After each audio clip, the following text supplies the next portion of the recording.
Sejam muito bem-vindos a mais um programa Tricetados. Nosso entrevistado de hoje é o ator e produtor cultural Ítalo Rui. Ítalo, seja muito bem-vindo, querido. Conte aí pra gente o que você anda fazendo na arte, na cultura, levando o nosso nome para o Brasil.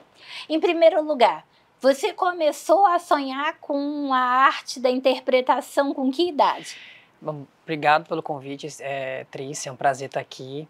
Prazer todo nosso. Eu comecei, na verdade, assim, eu nunca quis ser ator, não nasci com essa vontade, assim, muitos amigos meus sempre falam, né? Desde quando eu era criança eu queria ser ator, enfim, eu não tive isso, assim, eu caí, acho que no teatro de paraquedas, por conta de uma quase tragédia familiar. Meu Deus, agora eu quero saber. Quando eu tinha 8 anos de idade, eu tenho um irmão caçula que estava muito doente, e aí ia direto para o hospital, tinha muitas crises de convulsão e ninguém sabia o que era, assim, do nada ele teve essas crises.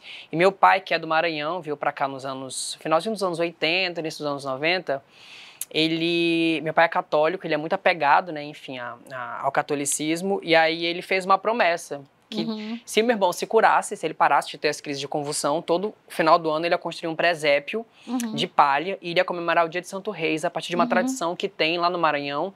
Chamada... Que é o dia 6 de janeiro. 6 de janeiro, exatamente. Chamada Queimação da Palhinha. Assim, ela tem no Brasil todo, mas no Maranhão ela é muito forte. E aí o meu irmão milagrosamente se curou. Nunca mais teve crise de convulsão. É no Brasil todo não, ela é mais comum no Nordeste, porque ela é uma tradição europeia, comemoração do Dia dos Santos Reis, Sim, né? Exatamente. E o Nordeste, como foi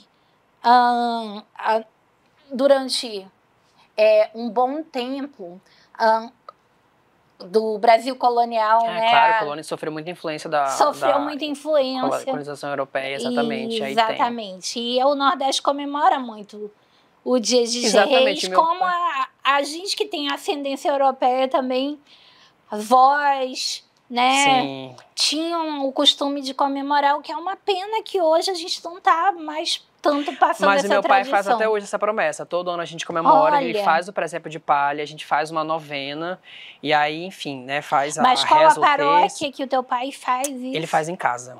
Ele faz em casa. Reúne os vizinhos, aí o presépio já tá pronto, aí comemora, faz uma novena, enfim, a gente reza o terço, depois tem músicas que a gente canta, e aí cada pessoa faz um comentário, assim, do ano, como é que foi, o que espera pro ano que tá começando.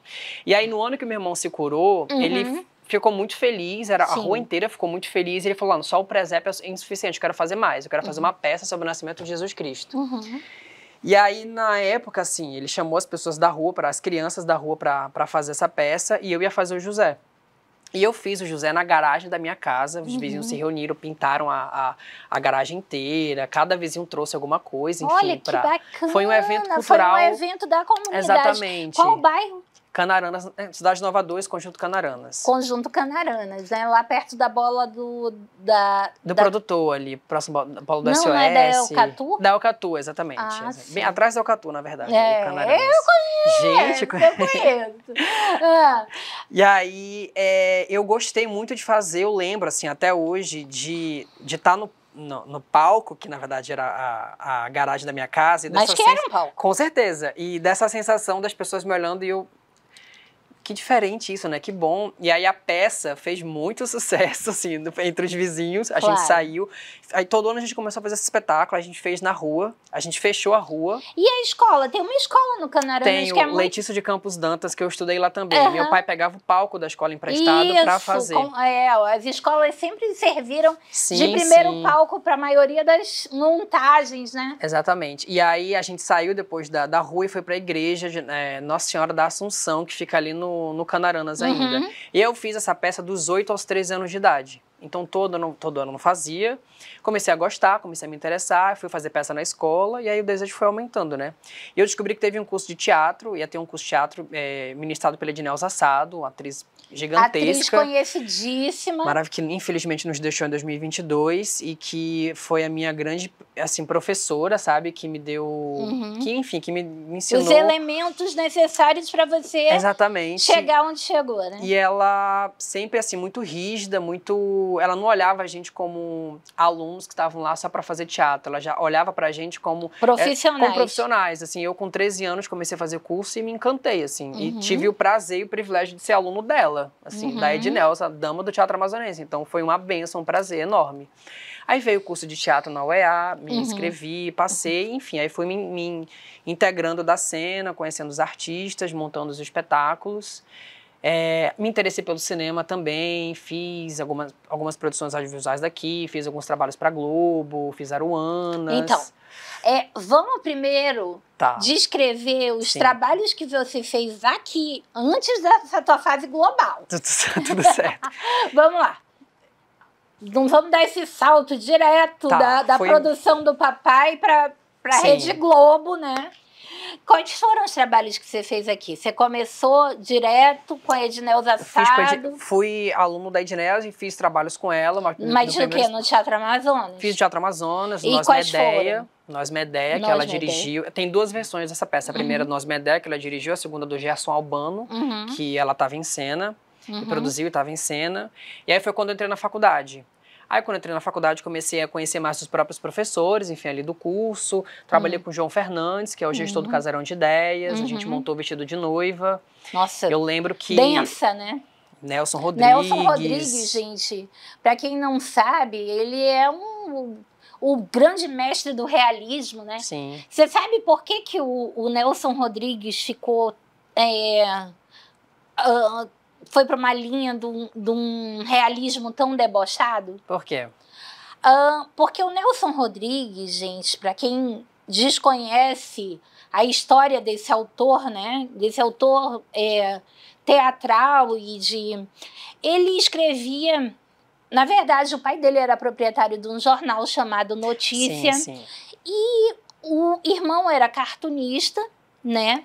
E aconteceu do irmão dele retratar um caso de uma separação de um médico conhecido na cidade do Rio de Janeiro, né, Dr. Tibau, com uma senhora conhecida que era Silvia Tibau. E ele retratou, fez uma charge de como se ela tinha tido um problema de pele, como se ela tivesse tendo um caso com aquele médico que a tratava. E aí essa senhora chegou algumas vezes a pedir para falar com o pai do Nelson Rodrigues, que era, né, o diretor do jornal, e ele não estava no momento, né?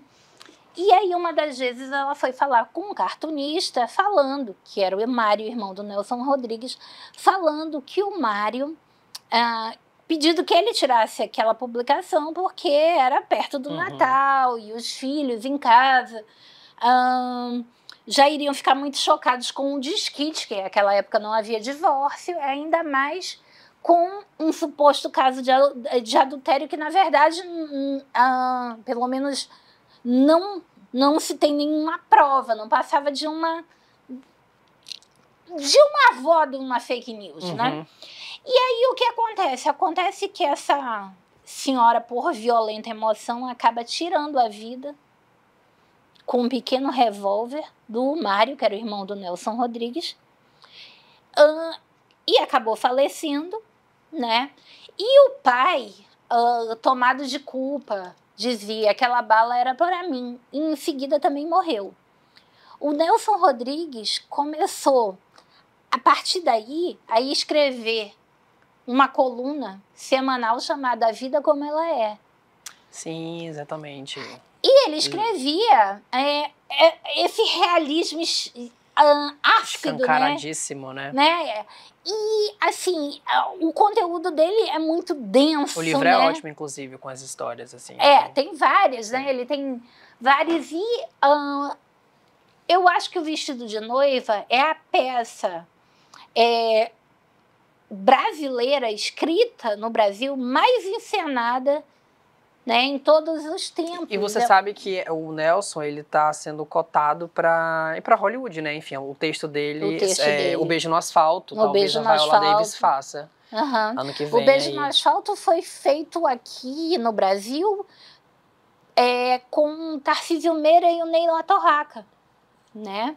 A gente teve vários textos do Nelson Rodrigues que chegaram a ser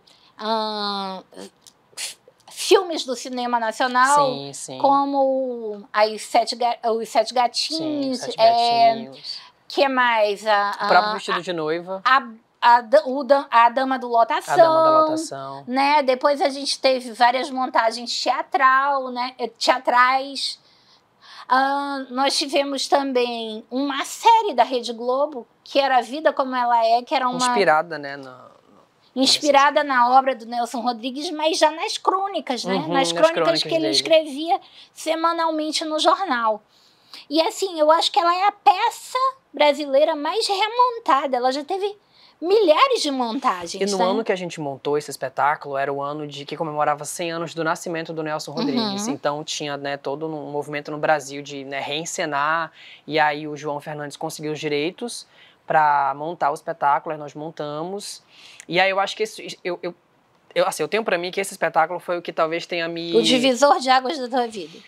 Não sei se divisor de águas, mas talvez o que tenha dado mais vitrine para o meu trabalho aqui em Manaus, sabe? E aí muitas pessoas começaram a me conhecer. O texto é muito difícil, O texto é bem difícil. E era uma montagem muito rebuscada, assim. Era muito, visualmente falando, era muito bonito, né? Eram só homens que faziam. O João Fernandes também estava em cena. A gente alternava entre os personagens. E aí, depois desse trabalho, enfim, um trabalho vai chamando o outro, né? Para quem não sabe do que se trata o texto do Vestido de Noiva, dá um resuminho rápido para eles, para quem está com curiosidade. Vestido de Noiva é uma peça do Nelson Rodrigues, é como a gente está conversando aqui, que ela se passa, digamos assim, em três tempos, digamos assim, né? Em 3 planos, da realidade, da alucinação e o plano da memória, enfim, ali da personagem principal, que é a Laíde. É uma noiva, enfim, tá apaixonada por vai casar, tá prestes a se casar. E ela, enfim, tem toda uma relação de talvez traição entre a irmã dela, a Laíde, e o noivo. Entende o porquê a gênese dessa questão da mulher, da desonestidade da mulher, do suposto adultério. Exatamente. Dessa acidez estar presente em toda a obra, em todos os textos do Nelson Rodrigues. Com certeza. A gente vai pedir um minutinho de comercial e ele volta contando mais detalhadamente isso. A gente volta já.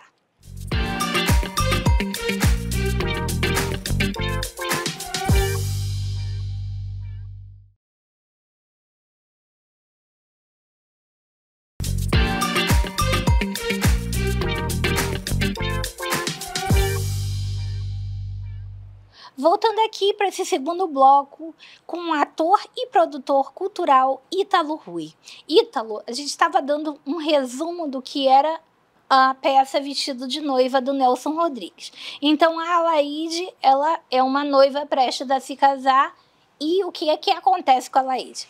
A Laíde, ela começa a ter muitos conflitos com a irmã, não aceita o fato de talvez ela ter sido traída, né, pelo namorado, pelo futuro, noivo, né, noivo, enfim, quase futuro marido. E aí tem um grande quiprocó, bem à la Nelson Rodrigues, né? E, enfim, a história vai se desenvolvendo. A história tem sempre um escândalo, sim, uma história de traição por trás. Exatamente. Né? E aí, claro, obviamente, que nessa época que o Nelson montou o espetáculo, né, escreveu esse texto, foi muito polêmico. Então, por isso, talvez toda essa... Qualquer texto do Nelson Rodrigues é polêmico até hoje, né? Você vê que... Até hoje é muito real, sim. Mesmo Você vê que é Engraçadinha, que foi uma minissérie do Nelson Rodrigues que a Globo conseguiu fazer, né? Porque assim, os textos são muito polêmicos, muito densos, e você precisa fazer uma adaptação para que aquilo seja possível na televisão, sim, né?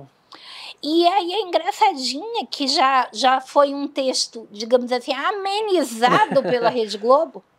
Ainda assim, foi muito chocante. Imagina se as pessoas lessem um texto original. O original, né? Por exemplo, por isso que as produções teatrais, né? As encenações, elas exigem tanto do ator, né?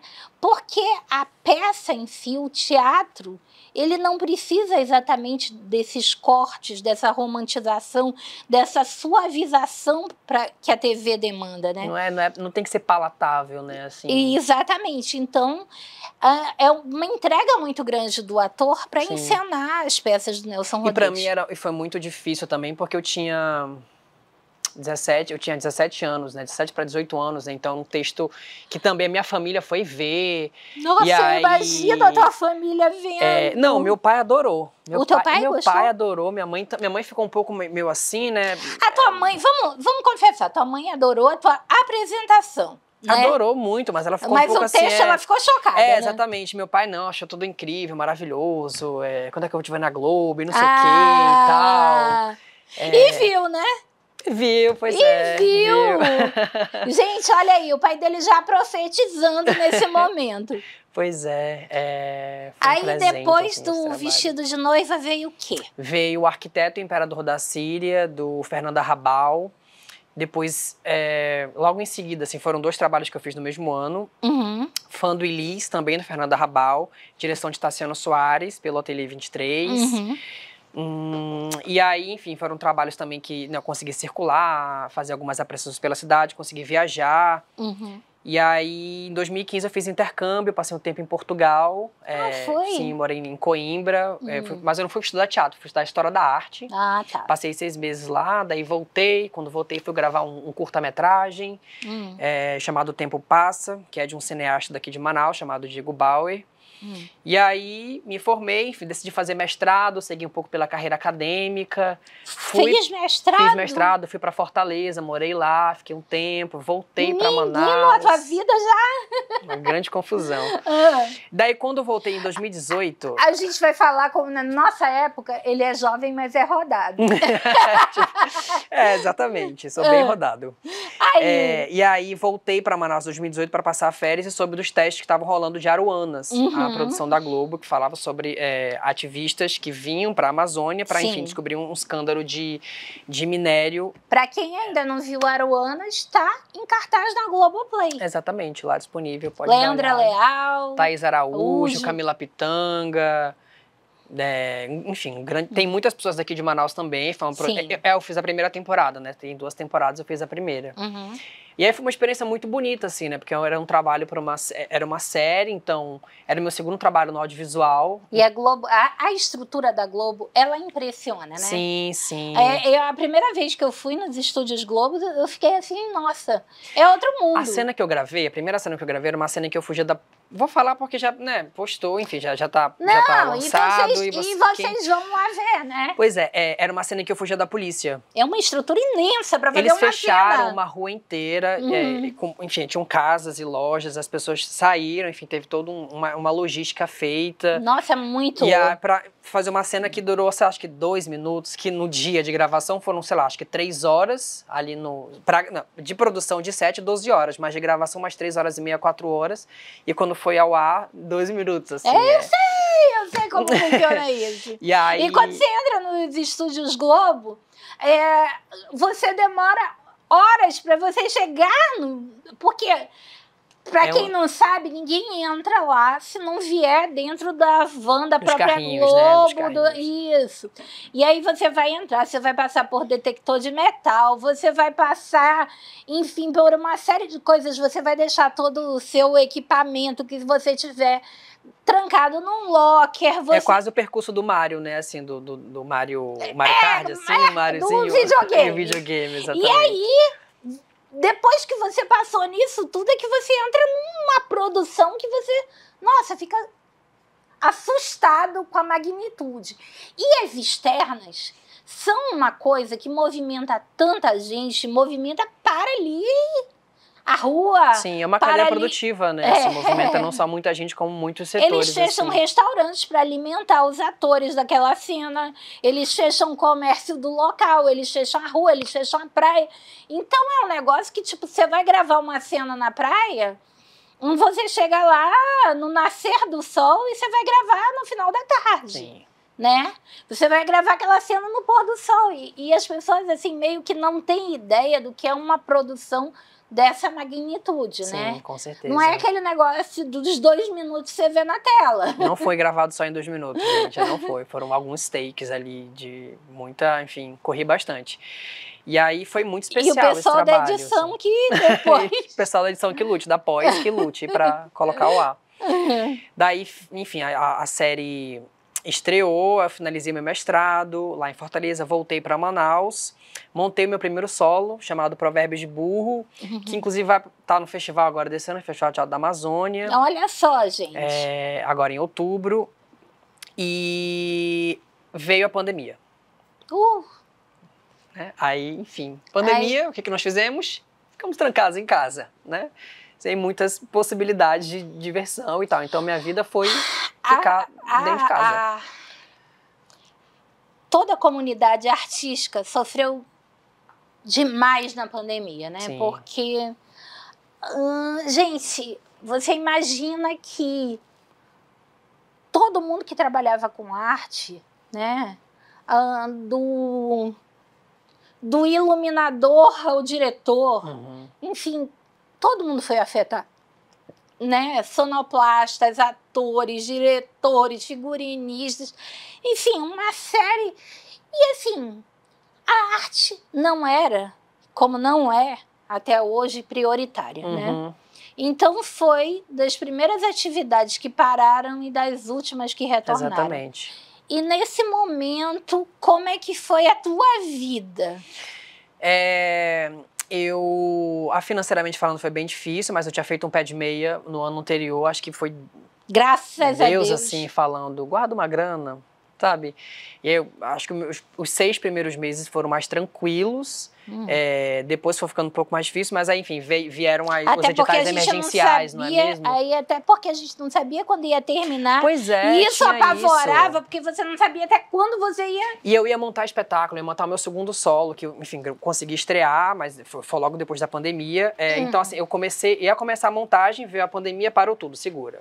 Aí, não, acho que são só 15 dias, aquela coisa, né? Não, 1 mês, aí depois se deu para, 2 meses, e aí... Gente, vamos parar e vamos assim, aí só quando tiver vacina, fecha comércio. Fecha comércio. Exatamente. Eu só consegui mesmo voltar em 2021, montar o meu segundo solo em 2021.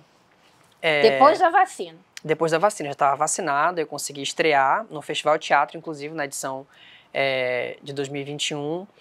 E aí fiquei em Manaus esse tempo, circulando, né, indo para fora também, apresentando espetáculos. E aí agora, recentemente, eu gravei uma série sobre o Belchior, que é a produção da Urca Produções, com o Canal Brasil, que tem previsão de estreia para 2025. E foi gravado no Ceará. Claro, que é a terra natal, né? Com certeza, né? Belchior é de Sobral, né? Ele é de Sobral. Conta um pouquinho da história do Belchior, que é um dos maiores compositores que o Brasil já produziu, natural de Sobral, da terra cearense, da mesma terra que produziu Renato Aragão, sim, sim. o Eterno Didi, né? Fagner, enfim. Isso, o Belchior, eu acho que ele é um dos compositores com a mais vasta obra, né? Com certeza, assim, a Elis Regina chegou a gravar as músicas dele também, Sim. Foi quando ele conseguiu, né, acho que o álbum Alucinação, o nome da série chama Alucinação, inclusive, que faz essa homenagem ao, se eu não me engano foi o 3º disco dele, posso estar enganado, mas enfim, um disco chamado Alucinação, e que foi o que estourou ele, né, que fez ele ser conhecido pelo Brasil todo, e que a Elis conseguiu regravar. Ele já tinha várias músicas gravadas, sim. né, várias músicas que você escuta por outros compositores eram dele, né? A gente pode falar aqui em algumas que todo mundo conhece, Medo de Avião, Como Nossos Pais, né? A Hora do Almoço. A Hora do Almoço, mas o Belchior, ele teve uma vida muito difícil, né? Acho que no fim da vida ele meio que não quis mais ficar na mídia, né? Ele acabou sumindo da imprensa, cancelando shows, e aí ficava enfim, não procurava. Eu lembro que teve tempo, nessa época, acho que 2009, tinha umas postagens que eu colocava na internet, na TV, de onde é que tá Belchior, onde está Belchior, o que aconteceu com Belchior. Ele tava, enfim, foi para o Uruguai, foi para o Rio Grande do Sul, e ele não queria contato, enfim, com a imprensa. Acabou Foi por bem um período nômade. de isolamento, Isso. E aí a série traz um pouco também essa fase. Não se aprofunda muito, enfim, tá. E aí meu personagem, ainda não posso falar o personagem que eu vou fazer. Ah, pode sim. Infelizmente eu não posso, preciso segurar a informação. Bom, mas a gente vai ver no Canal Brasil no ano de 2025 e vai estar todo mundo ansioso para ver essa série sobre o Belchior, que vai ser um grande sucesso, com certeza. Sim. E o nosso amigo Ítalo Rui, quando a série estrear, já está convidadíssimo a voltar aqui para contar um pouco dessa série, do seu personagem. Enquanto isso, vocês vão ficando com Aruanas na Globoplay, né? Que é uma série que tem tudo a ver com ativismo. Sim. E tem o nosso querido Ítalo Rui representando aqui e trazendo um orgulho para todo mundo que é daqui, da nossa terra. Um beijo para vocês, sigam-nos nas redes sociais, @Trícia-Tadros, o teu @ Ítalo Rui. Ítalo Rui, e no YouTube, programa Trícia-Tadros. Um beijo e até a próxima.